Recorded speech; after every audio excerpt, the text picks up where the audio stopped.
ဒီနေ့မှာတော့အရသာရှိပြီးစားလို့ကောင်းတဲ့ဝက်စီပြန်ချိုချက်နည်းလေးကိုမျှဝေပေးလိုက်ပါရှင်။ရင်းဦးဆုံးမှာတော့စာချိုမုံစလင်းမုံပဲငမြားရဲ့အချိုလေးနဲ့ခရုစီလေးတို့ကိုထည့်ပြီးတော့ဝက်သားလေးကိုခဏနှက်ထားပေးလိုက်ပါမယ်ရှင်။ပြီးသွားရင်တော့ချင်း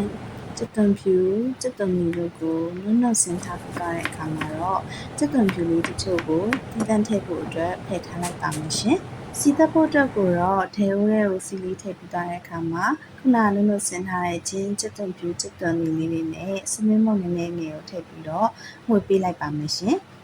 ။အနက်လေးမွေးလာပြီဆိုလို့ရှိရင်တော့ခုနကနှက်ထားတဲ့အသားတုံးလေးတွေကိုထည့်ပြီးတော့ခဏလေးမှုတ်ပေးလိုက်ပါမယ်။ပြီးတော့ရင်တော့ရေလေးတွေထည့်ပြီးတော့ကျက်သွန်ဖြူလေးတွေနဲ့အတူနှက်ထားလိုက်ပါမယ်ရှင်။ဝက်သားလေးတွေနီးလာပြီဆိုလို့ရှိရင်တော့ခဏလေးမှုတ်ပြီးတဲ့အခါမှာအရသာရှိပြီးသုံးဆောင်လို့ဆင်ပြေတဲ့ဝက်ချိုချက်လေးရပါပြီရှင်။ကြည့်ရှုပေးတဲ့သူတို့ဦးတယောက်ချင်းစီရဲ့လည်းကျေးဇူးအများကြီးတင်ပါတယ်နော်။